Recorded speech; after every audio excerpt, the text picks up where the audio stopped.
Un intrépido periodista avanza cuidadosamente por un terreno fangoso. Las lluvias de los últimos días han transformado aquel alucinante paraje serrano en una peligrosa trampa de lodo. Los mosquitos se lo están comiendo vivo y la humedad es sofocante. Pero las incomodidades a él no le importan. Va en busca de la historia más importante de su carrera. Bajo la pertinaz lluvia y con el barro casi hasta las rodillas, finalmente llega a su destino, un humilde chamizo que parece haber sido acribillado por cientos de balas.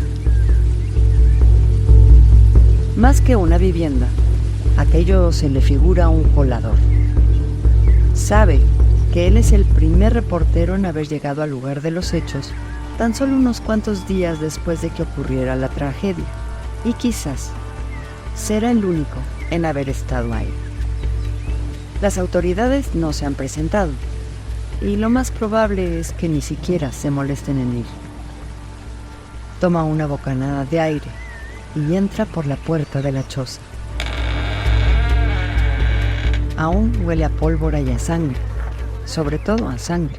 El hedor es verdaderamente insoportable. Instintivamente, se lleva un pañuelo a la nariz con la intención, o quizás con la esperanza, de que éste le sirva como escudo ante el insoportable olor. Regados por el piso, hay un montón de casquillos percutidos, señal inequívoca de que aquel ataque debió haber sido brutal. En el centro de la choza, y en medio de lo que parece un charco de sangre seca, alguien, no sabemos quién, dibujó toscamente una cruz de color blanco. En la intersección de las dos líneas que conforman aquella burda cruz, parpadea débilmente la llama de una veladora. Su sentido común le indica que ese, y no otro, es el sitio en donde abatieron al hombre y donde éste dio su último respiro. De pronto, un desgarrador lamento lo saca de sus cavilaciones.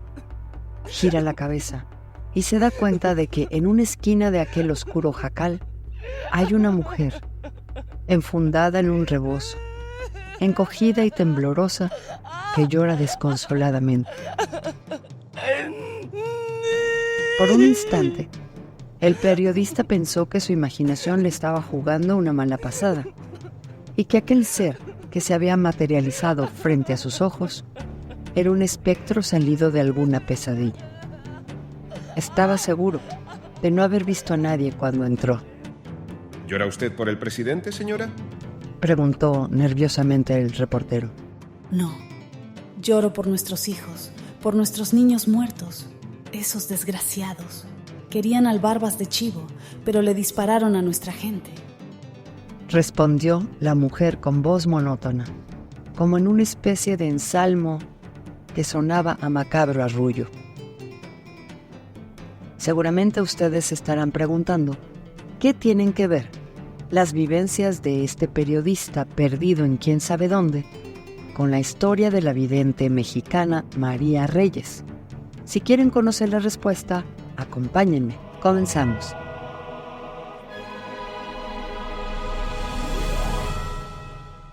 Misterios y enigmas, anécdotas desconocidas, crímenes espantosos o simplemente curiosidades históricas de las que casi nunca se habla.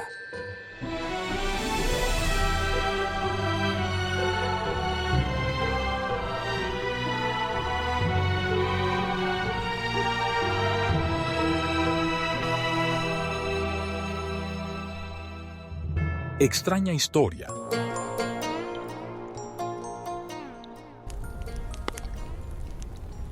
Hola, ¿cómo están? Pasen, por favor, los estaba esperando. Mi nombre es Madel y les invito a que se tomen una Coca-Cola, un café, un tintito o lo que ustedes prefieran y se queden conmigo a escuchar la segunda parte de la extraña historia de María Reyes, una psíquica mexicana capaz de viajar al pasado usando solo su mente. Pero antes de que nos adentremos en el chisme de hoy, por favor, no olviden suscribirse, regalarme un like dejarme sus comentarios y todas esas cosas que me ayudarían a seguir compartiendo mis historias con ustedes. Y ahora sí, agárrense porque se va a poner bueno. El miércoles anterior nos quedamos en que un militar fue a la casa de don Gustav Pagenstecher con la idea de que María Reyes le echara la mano para resolver un crimen. Pero, ¿quién es este soldado y de qué crimen estamos hablando?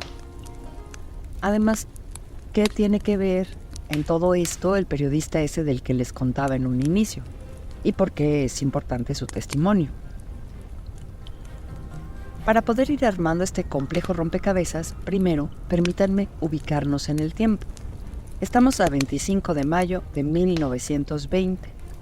Hace 5 días murió Venustiano Carranza. Y como se podrán imaginar, en el país reina un completo caos. Los periódicos no hablan de otra cosa y el nerviosismo de los mexicanos va en aumento. Porque aparte de las revueltas sociales que se han levantado por aquí y por allá, las autoridades no terminan por aclarar bien a bien quiénes fueron los responsables de este magnicidio. Hay quienes aseguran que fue don Venus quien, al sentirse rodeado por los rebeldes y abandonado por su gente, decidió terminar con su propia vida. Pero también hay quienes dicen que más bien fue cosido a balazos por un grupo de traidores y criminales. Según las declaraciones de Rodolfo Herrero, las cosas ocurrieron de la siguiente forma. Cuando mis hombres y yo entramos a la mentada choza esa, casi no podíamos ver nada. Era de madrugada y aquel jacalucho estaba más negro que la boca de un lobo. Íbamos, con la intención de arrestar a don Venustiano, cuando de pronto, nomás oímos que alguien gritó que el presidente se había suicidado. Rápidamente encendimos una vela y vimos que Carranza ya estaba en el suelo, inmóvil, y con su pistola aún en la mano derecha. El mayor Márquez y yo, mejor se la quitamos antes de que sus dedos se pusieran tiesos. No fuera que lo enterraran con un arma, y eso sí, sería indigno para su persona.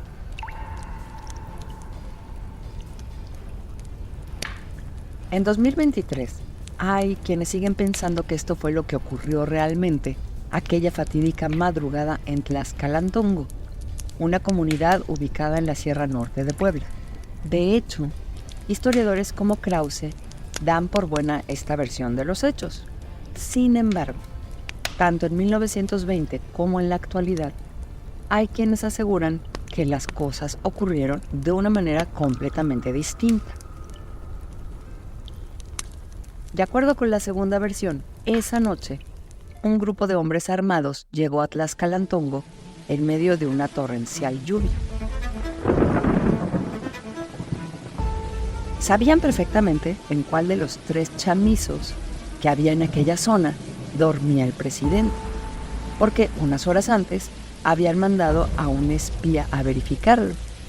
Esperaron pacientemente a que dieran las 3 de la mañana y entonces, ¡bam!, uno de los francotiradores detonó su arma. Los supuestos testigos que declararon haber estado en aquella choza dijeron que el presidente gritó: ¡Ah, me dieron en la pierna! Dijeron también que después escucharon cómo una segunda descarga perforaba las endebles tablas del jacal.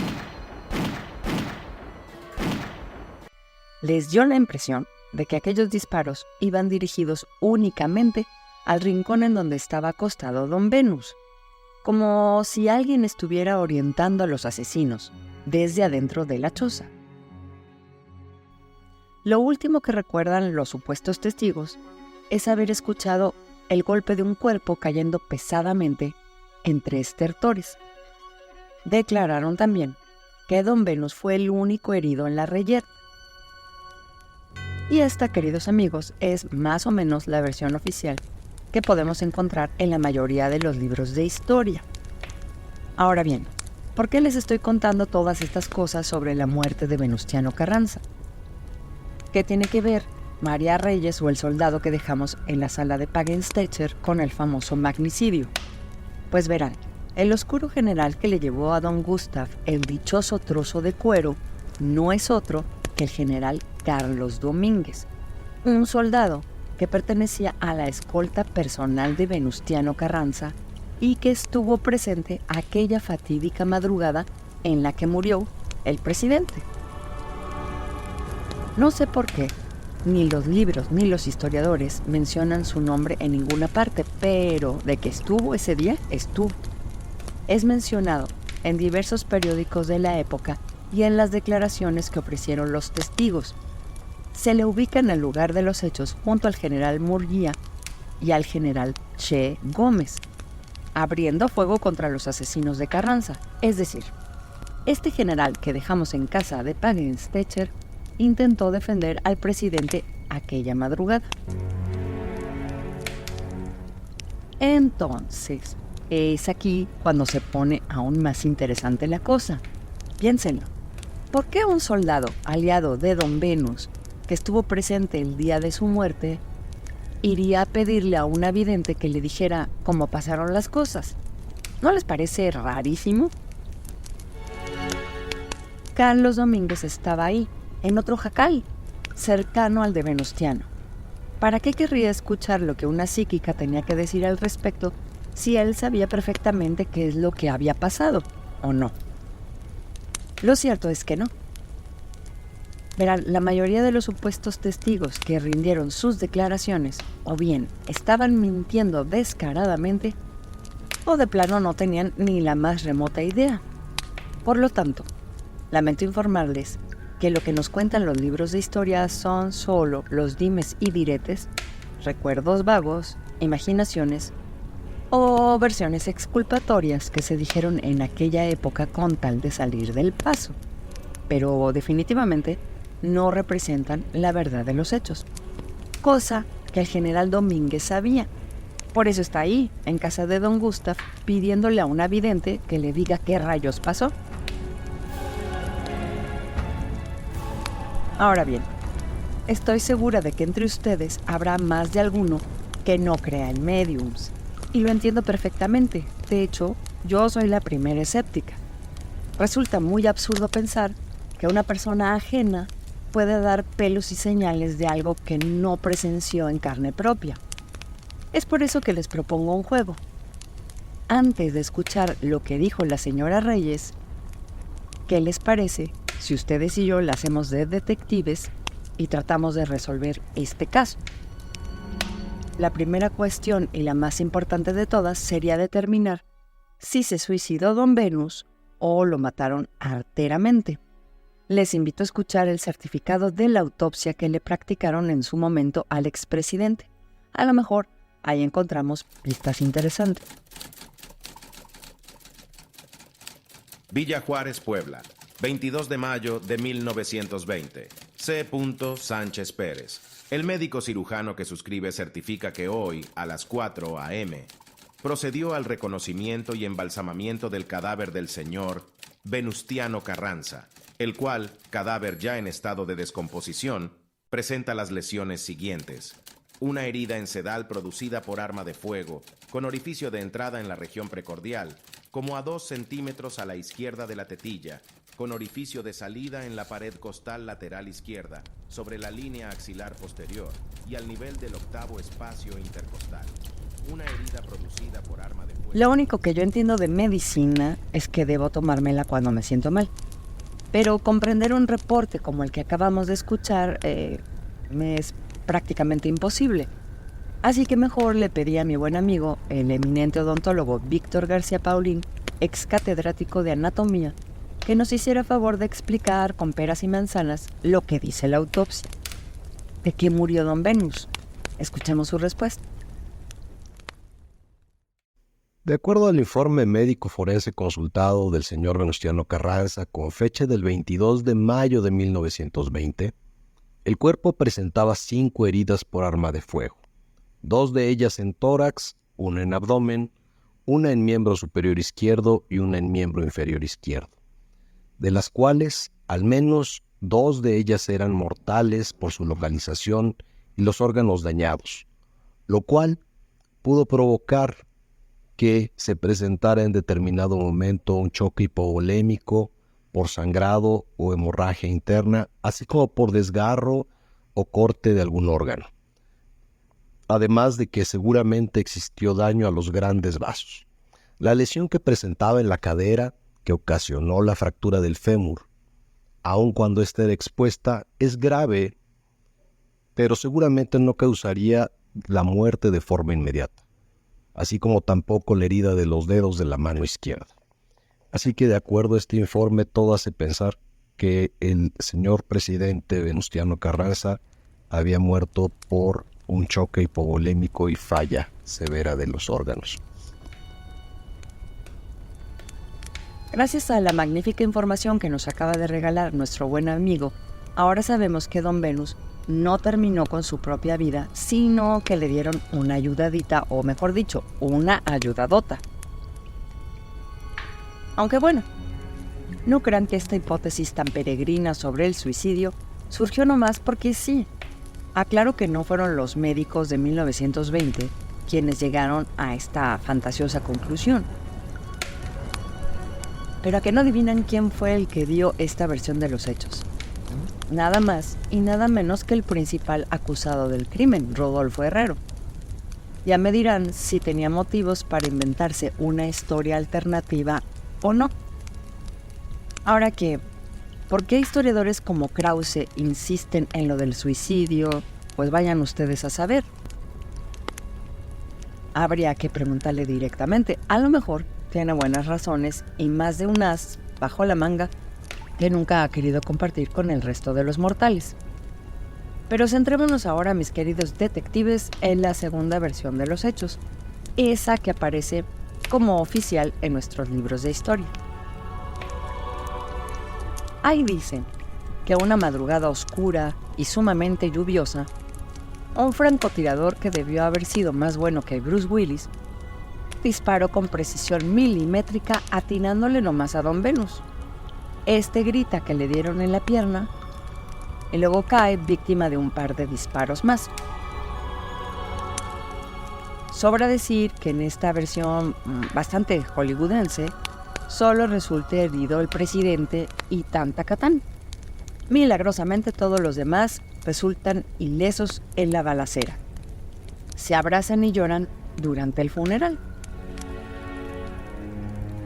Pero es aquí en donde entra la versión del periodista del que habíamos hablado en un inicio. Y es que, ¿qué creen? Según lo que este reportero pudo indagar in situ, aquella madrugada no solo murió Venustiano. Una auténtica lluvia de balas cayó sobre aquel jacal en Tlaxcalantongo, matando a la mayoría de los guardias que estaban junto al presidente en aquel recinto. Y no solo eso.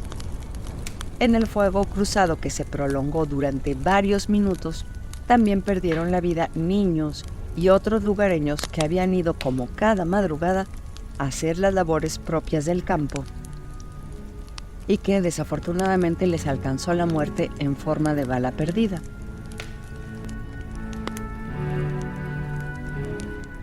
He de decirles que la versión de este reportero no es algo que se hubiera sacado de la manga. Está respaldada por los testimonios que dieron en su momento el propio general Murguía, Luis Cabrera, el general Che Gómez y todos los demás sobrevivientes que pertenecían a la comitiva de Venustiano Carranza,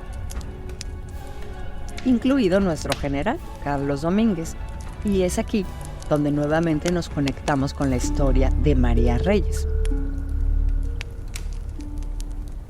Aunque el general Domínguez no le dijo gran cosa al médico, sí le pidió la más absoluta discreción.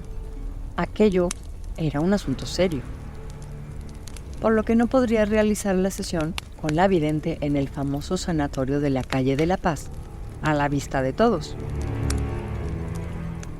Es por eso que el 15 de junio de 1920, tanto el general Domínguez como la señora Reyes, en compañía de su esposo, se reunieron en la elegante casa de don Gustav Pagenstetter, ubicada en el número 6 de la calle Primera de Independencia. Aquella tarde de martes, la señora Reyes, ajena a lo que le esperaba, acomodó su voluminosa existencia en una elegante poltrona ubicada en el salón de don Gustav. Este se sentó frente a ella con el pequeño botón plateado que siempre usaba para hipnotizarla. En un sillón, más alejado, compartían asiento don Paul Sierold, esposo de la vidente, y el adusto general Domínguez. Más allá, sentado frente a un escritorio, se encontraba el secretario del médico, quien se encargaría de hacerla de notario, registrando hasta el más mínimo detalle.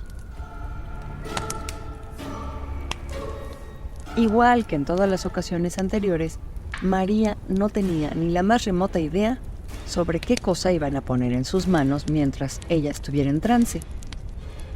Pienso que de haberlo sabido, se habría negado a hacer el mentado experimento psicométrico que proponía el soldado, y con justa razón.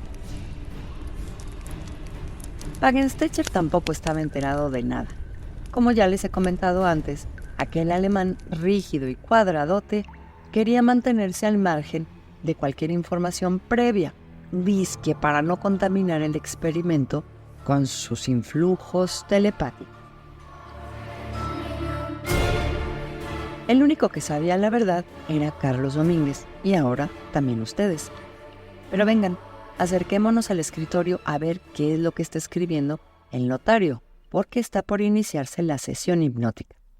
A 15 de junio de 1920, experimento número 65, objeto desconocido tanto para la medium como para el doctor Wagenstecher.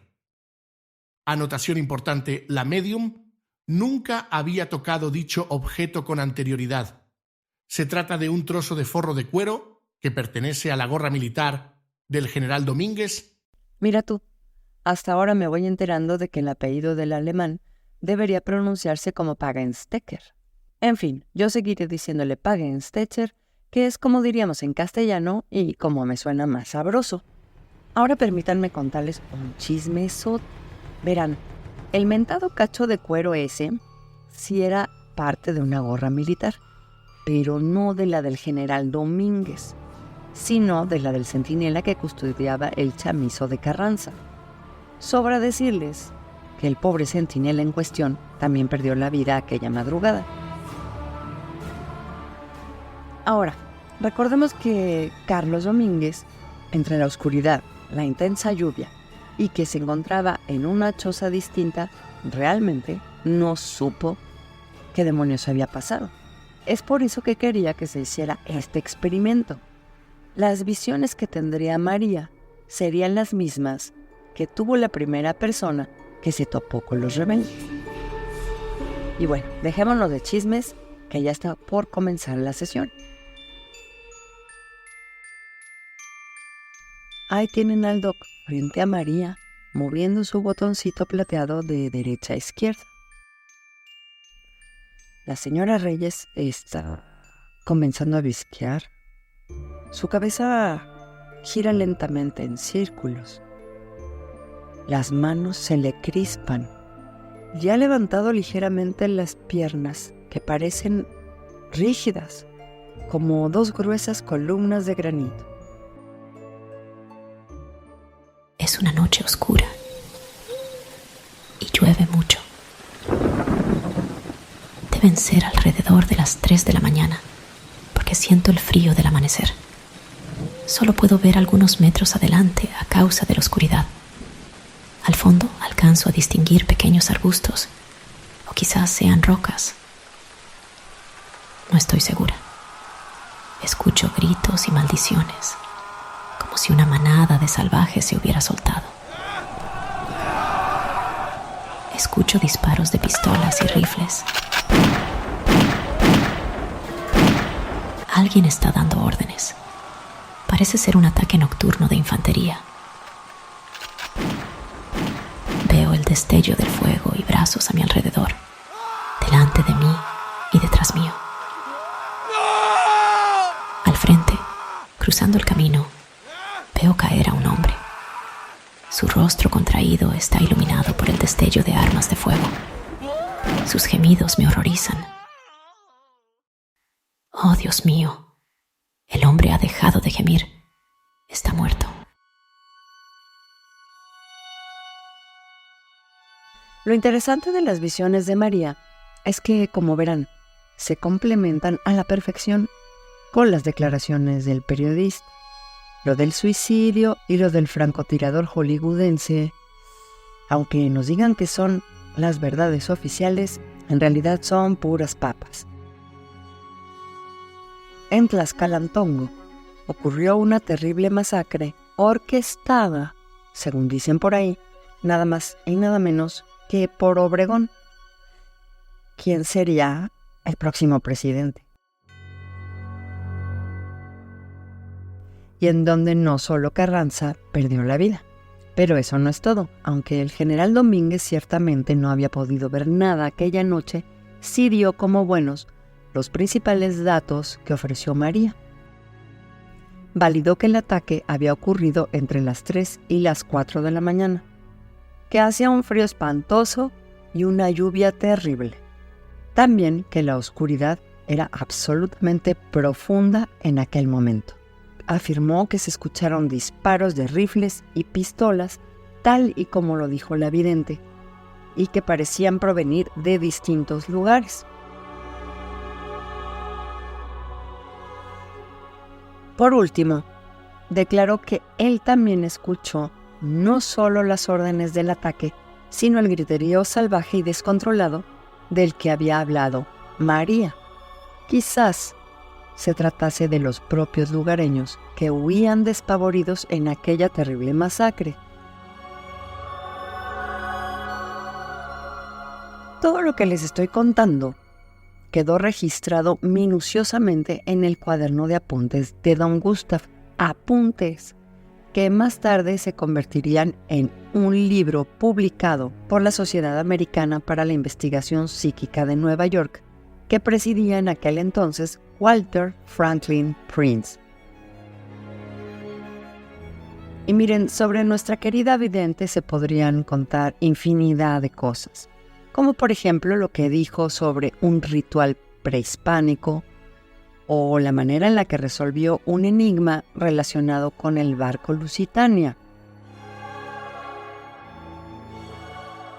También podría contarles otro montón de misterios sobre Carranza, como por ejemplo la maldición que pesa sobre el tesoro que quedó oculto en algún lugar de Puebla, o sobre las escalofriantes anécdotas relacionadas con su fantasma.